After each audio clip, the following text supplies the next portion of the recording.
Pernikahan yang tak diinginkan. Bab 332. Davian menunduk sedikit, menyembunyikan rasa perih yang mengalir dari kalimat itu.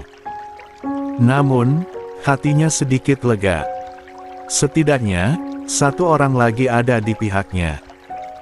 Setelah mengobrol beberapa banyak hal, dia segera keluar dari ruangan dokter dengan langkah berat, menggenggam map berisi dokumen yang telah ditunggu-tunggunya selama ini. Di depan ruang tunggu, Emir langsung berdiri begitu melihat sahabatnya itu muncul. Sorot matanya penuh tanya, tetapi dia tak mengucapkan sepatah kata pun. Davian hanya mengangguk kecil, lalu memberi isyarat untuk duduk di bangku panjang dekat jendela. Emir menurut. Tak ada percakapan di antara mereka saat Davian duduk dan meletakkan map coklat itu di pangkuannya. Suasana mencekam, bahkan denting waktu pun seolah terdengar lebih nyaring dari biasanya. Dengan napas berat, Davian membuka map itu perlahan. Jari-jarinya sedikit gemetar. Emir, yang duduk tepat di sampingnya, menepuk pelan pundaknya, mencoba meredakan ketegangan yang terlihat jelas di wajah sahabatnya itu. "Aku di sini," ujar Emir lembut. Davian hanya mengangguk kecil, lalu mulai menarik keluar beberapa lembar kertas dari dalam map. Suara gesekan kertas terdengar jelas di antara heningnya lorong rumah sakit. Davian membaca perlahan. Matanya menyusuri deretan informasi, hasil laboratorium, kecocokan DNA, catatan forensik. Sampai akhirnya, matanya membeku pada satu nama. Bibirnya sedikit terbuka, napasnya tersengal. Dia membaca ulang, memastikan tak salah lihat. Nama itu, terlalu dia kenali. Mahmud H. Al-Qarni. Ketua Etihad Tulab, organisasi mahasiswa terbesar di kampus mereka, setara dengan BEM di Universitas-Universitas Indonesia. Emir ikut membaca dari sisi bahu Davian. Saat nama itu terpampang jelas di atas lembar laporan, tangan Emir ikut menegang. Astagfirullah, desisnya nyaris tak terdengar. Dalam sistem organisasi kemahasiswaan di Mesir, terutama di universitas-universitas besar seperti Al-Azhar atau Cairo University, memang terdapat struktur kepemimpinan pelajar. Meski tak disebut BEM, perannya serupa. Mereka menamai diri Ittihad Tulab Persatuan Mahasiswa. Jabatan ketua organisasi itu sangat prestisius, dan hampir selalu berada dalam radar para dosen, petinggi universitas, hingga pejabat luar kampus. Mahmud H. Al-Qarni adalah nama besar. Berwibawa, religius di mata publik, sering muncul dalam seminar-seminar internasional, bahkan dikenal dekat dengan kalangan kampus serta tokoh agama. Tak ada yang menyangka, di balik wajah santunnya, tersembunyi sesuatu yang menjijikkan. Davian mengatupkan mulutnya, seolah mencoba menahan sesuatu yang ingin meledak. Ini, tidak mungkin. Lirihnya. Dia orang yang dihormati. Dia, panutan. Tapi namanya ada di sini, sahut Emir, sama terkejutnya. Nama, hasil forensik, semuanya kocok. Suasana mendadak dingin. Davian menatap lurus ke depan, tak sanggup berkata-kata. Rasanya seperti dunia berputar terlalu cepat. Dia ingin marah. Dia ingin berteriak. Namun, semua itu tertahan dalam dadanya yang sesak. Dia menelan ludah perlahan, lalu kembali menunduk menatap lembaran hasil lab yang belum seluruhnya. 11. Terbaca. Tangannya gemetar saat menarik kertas kedua, ketiga, hingga kelima. Satu persatu nama terpampang jelas. Semuanya laki-laki, semuanya mahasiswa kampus mereka dan semuanya dikenal. 5 orang. Gumamnya lirih. Selain Mahmud H. Al-Qarni, sang ketua Ittihad Tulab organisasi mahasiswa paling berpengaruh yang bahkan sering diundang dalam forum-forum nasional, 4 nama lain juga membuat Davian hampir kehilangan akal. Abdurrahman Azam, aktivis dakwah yang dikenal suaranya paling vokal saat aksi solidaritas Palestina. Tarik Salim, mahasiswa hukum yang sering memimpin forum peradilan semu antar mahasiswa. Nabil Amir, ketua forum tahfiz internasional. Dan yang paling membuat dadanya semakin sesak adalah Faruk Aldin, ketua kelompok Sabab Mustakil yang dikenal sebagai geng mahasiswa lokal berpengaruh. Faruk adalah lelaki berwajah tajam, penuh percaya diri, dan pagi tadi, Davian baru saja melihatnya tertawa di kantin, dikelilingi anak buahnya, seolah tak pernah menyentuh sisi kegelapan hidup. Davian mengerang pelan. Pandangannya kabur oleh air mata yang mulai jatuh satu-satu. Astagfirullah, pantas saja. Bisiknya parau. Pantas saja kasus 2 tahun lalu lenyap. Jika pelakunya, mereka. Tangan Davian mengepal, begitu erat hingga buku-bukunya memutih. Pipi dan rahangnya tegang. Namun dia sadar, ini bukan tempatnya meledak. Rumah sakit bukan ruang perang. Emir yang duduk di sampingnya, ikut menunduk, matanya tak lepas dari kertas-kertas itu. Dia ikut menelan getir. Sebenarnya, ucap Emir pelan. Bukan cuma 2 tahun lalu, Dav. Davian menoleh. Emir melanjutkan dengan suara pelan, tetapi cukup jelas. Setiap tahun, selalu ada kasus. Hanya saja berita-berita itu simpang siur. Banyak yang bilang korban kabur, atau pulang ke negara asalnya mendadak, atau tiba-tiba mengundurkan diri dari kuliah. Tahun lalu, aku dengar, tapi tidak pernah ada yang mengangkat suara. Semua hilang. Seperti ditelan angin. Davian mengusap wajahnya, keringat dingin membasahi pelipisnya. Ujung map di tangannya diremas erat, hampir sobek. Detik berikutnya, dia berdiri dengan kasar. Cukup. Suaranya rendah, namun penuh dendam. Aku akan datangi mereka satu persatu. Emir sontak ikut berdiri. Dav, kumohon, jangan gegabah. Davian menatap sahabatnya, matanya berkilat. Mereka harus dihentikan, Mir. Kalau semua orang bungkam, maka yang berikutnya akan tetap jadi korban, seperti Siva. Emir menggenggam kedua pundaknya. Dengarkan aku, Dav. Mereka bukan mahasiswa biasa. Mereka punya jaringan. Mereka bisa mengendalikan kampus, bahkan bisa menyentuh aparat dan media lokal. Kamu sendiri tahu, kita di sini hanya pelajar asing. Pakai visa pelajar, tinggal di asrama internasional. Kalau mereka mau, mereka bisa membuatmu dideportasi. Potong Davian, suaranya menantang. Kalau itu harga yang harus kubayar, aku siap. Tapi aku tidak akan diam. Emir menghela napas panjang. Ini bukan cuma tentang kamu. Ini tentang caramu bertindak. Kalau kamu melawan dengan cara yang salah, mereka akan lebih mudah menjatuhkanmu. Kalau kamu ingin menyuarakan kebenaran, kamu harus menyusun langkah, bukan menabraknya. 12. Davian terdiam. Napasnya memburu, tetapi dia tahu Emir tidak salah. Lalu, perlahan dia mengangguk. Baik. Aku akan rancang semuanya. Aku tidak akan bergerak sendiri. Aku akan cari korban lain. Aku akan buat mereka bicara. Emir menatapnya lekat-lekat, lalu mengangguk. Kalau begitu, aku akan ikut. Emir menatap Davian yang terdiam. Dia tahu, sejak awal Davian bertekad mengejar keadilan. Namun kini, keadilan itu punya nama, dan nama itu terlalu besar untuk dijatuhkan tanpa konsekuensi. Setelah mereka keluar dari area ruangan dokter, Davian dan Emir berjalan menyusuri lorong rumah sakit menuju ICU di bagian gedung samping. Udara siang itu terik, tetapi justru menambah kesan bahwa kepala mereka sedang disesaki ribuan pertanyaan. Begitu melewati lorong, Emir tiba-tiba berhenti. Napasnya tertahan. Dia tampak bimbang sejenak, sebelum akhirnya berkata pelan. Dav, ada sesuatu yang harus aku tunjukkan padamu. Davian menoleh, masih terlihat lelah, tetapi mengangguk. Apa itu? Emir menarik napas dalam. Pertama-tama, aku minta maaf. Karena sudah lancang. Kening Davian berkerut. Lancang gimana? Emir menarik napas panjang. Waktu kamu mandi tadi.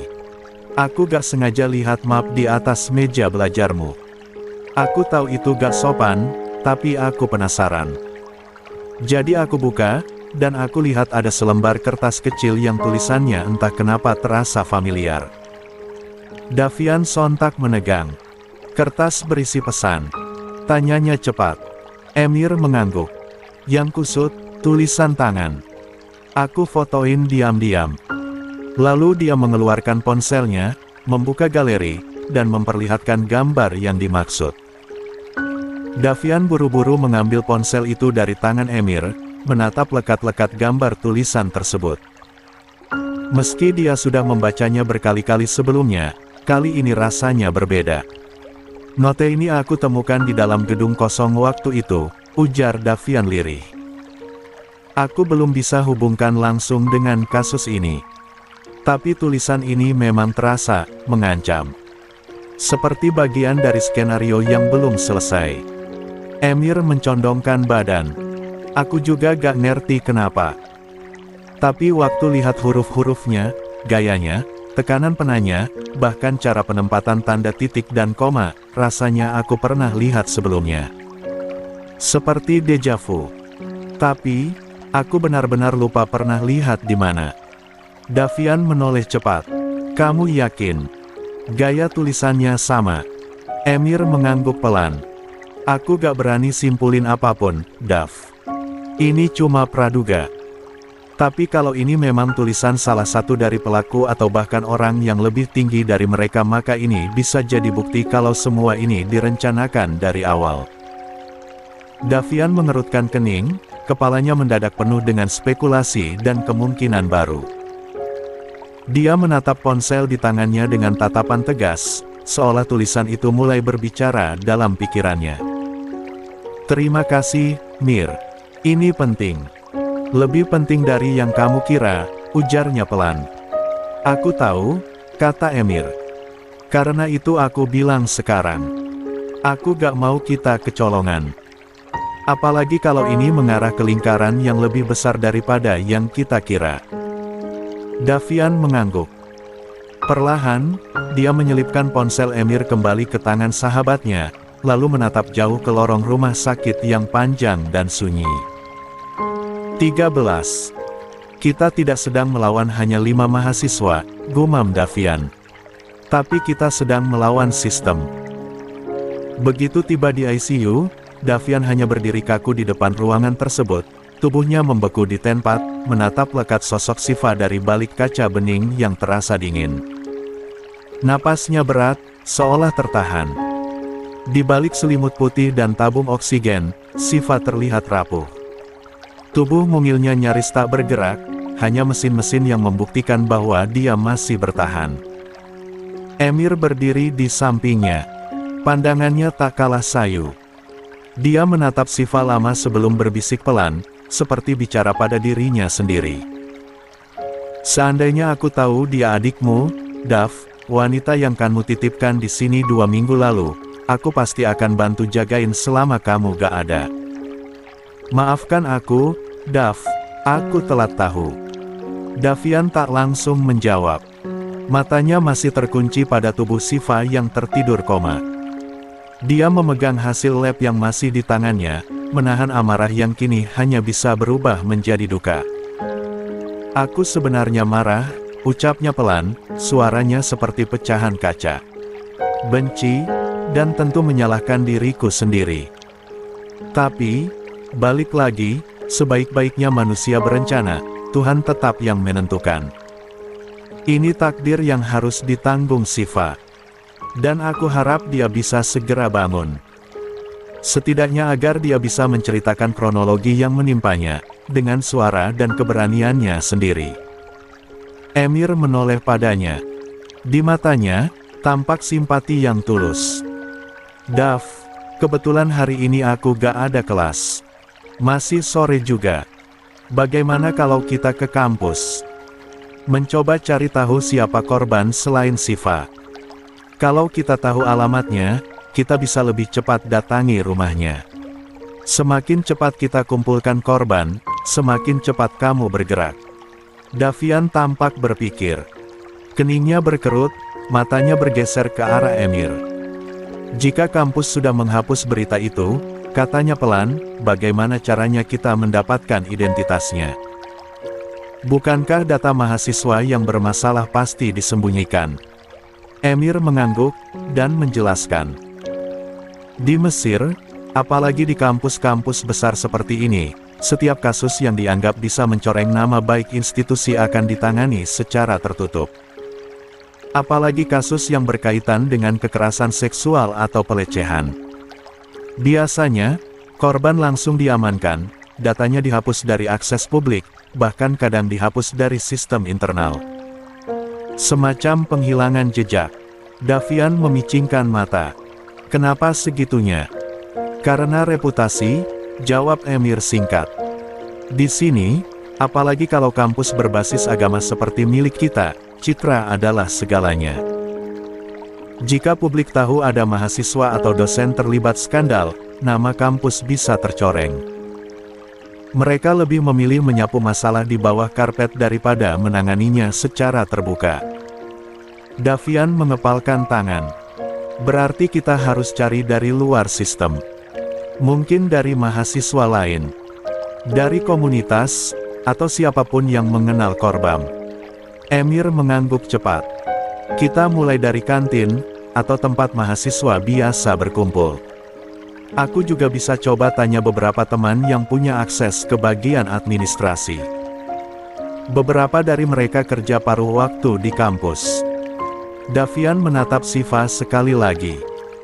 Matanya tak ingin beranjak, tetapi waktunya bergerak.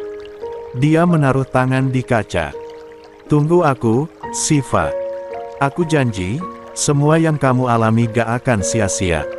Emir pun menepuk pelan bahu Davian. Ayo, kita mulai. Sebelum malam datang. Langkah kaki Davian dan Emir terdengar teratur menapaki lantai marmer koridor utama bangunan administrasi kampus. Sinar matahari sore menerobos kaca jendela besar, menyoroti lantai yang bersih dan dingin. 14. Mereka langsung menuju Maktab Su'un Al-Tulab POA 9 JBJ, Biro Urusan Mahasiswa, yang menangani berbagai administrasi mahasiswa termasuk data, absensi, surat aktif kuliah, dan sebagainya. Ruangan itu berada di sisi barat kampus, berdekatan dengan kantor dekanat. Saat tiba, suasana cukup sepi. Seorang staf perempuan berjilbab duduk di balik meja kaca, sibuk membolak-balik dokumen. Emir melirik ke arah Davian, memberi kode halus, seolah ingin berkata serahkan. Padaku. Emir melangkah lebih dulu, memasang wajah sopan, lalu menyapa dengan ramah, Assalamualaikum, Afwan, Uhti. Kami ingin menanyakan informasi tentang seorang mahasiswa. Ini soal proyek tugas yang kami buat tentang mahasiswa yang sempat berhenti kuliah karena isu psikologis. Kami sedang mengumpulkan data untuk studi kasus. Wanita itu menatap keduanya dengan datar, mengerutkan dahi. Siapa nama lengkap mahasiswa itu? Tanyanya sambil bersiap membuka database. Davian langsung memotong, dengan ekspresi meyakinkan. Sebenarnya kami tidak tahu pasti namanya. Tapi kami sedang mencari data salah satu mahasiswi, angkatan 2 tahun lalu. Dia tiba-tiba tidak aktif lagi sejak akhir tahun ajaran 2023, katanya karena masalah internal. Kami diminta dosen untuk mencari tahu penyebab dropout yang paling sering terjadi pada seorang mahasiswa. Staf itu menatap mereka berdua dengan curiga. Tangannya berhenti di atas keyboard. Maaf, ujarnya pelan tetapi tegas. Akses data mahasiswa tidak bisa diberikan sembarangan. Kecuali Anda membawa surat dari bagian akademik atau dosen wali. Apalagi untuk data mahasiswa yang sudah tidak aktif. Itu informasi sensitif. Kami tidak diperkenankan membagikannya. Emir tersenyum canggung. Kami hanya butuh data umum, mungkin status akademiknya atau asal negaranya saja. Kami tidak akan menyebarkan nama, ini hanya untuk pelengkap makalah. Namun staf itu menggeleng. Maaf. Bahkan data umum pun tetap di bawah perlindungan institusi. Apalagi mahasiswa internasional yang menggunakan iqomah talib L3LA3LB visa pelajar, mereka punya perlindungan tambahan karena berada di bawah pengawasan kedutaan dan Direktorat Urusan Mahasiswa Internasional. Tidak semua informasi bisa diakses. Di Mesir, memang ada sistem administrasi yang ketat, terutama untuk mahasiswa asing. Visa pelajar iqamah talib membuat data mereka diawasi tidak hanya oleh universitas, tetapi juga kedutaan masing-masing.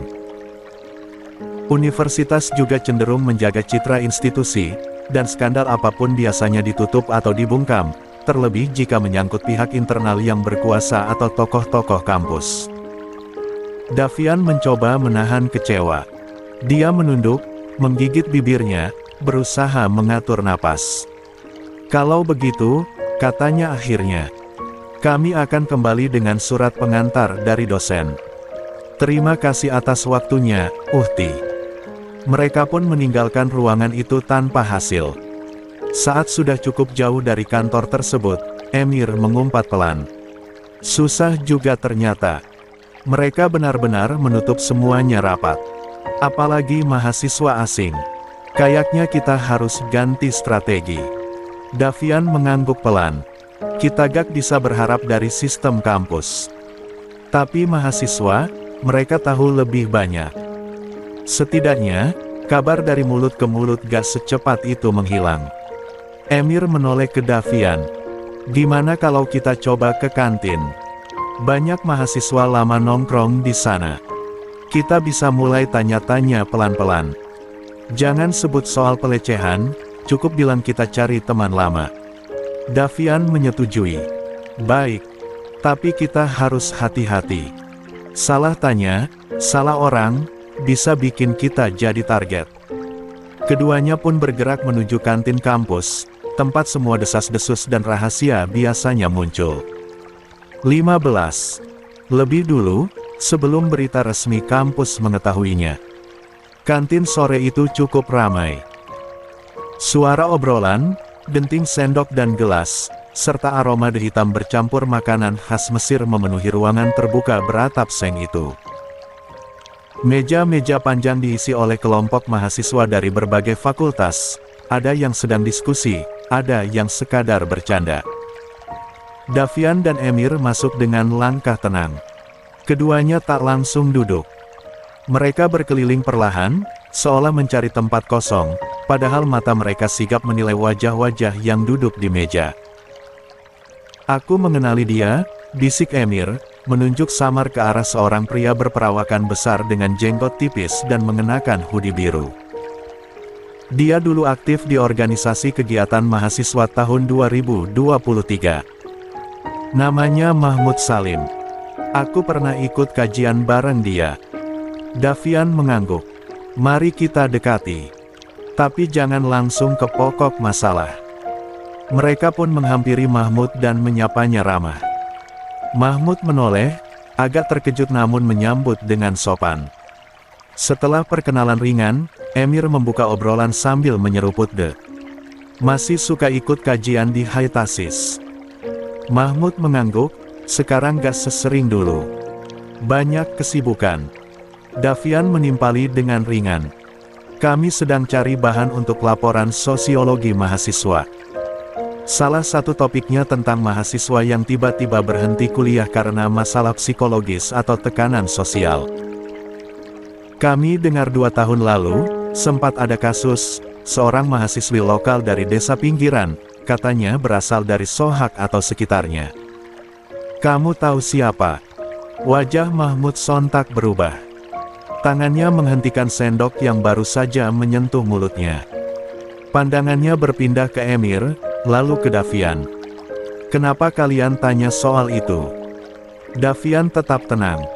Kami gak akan menyebut nama.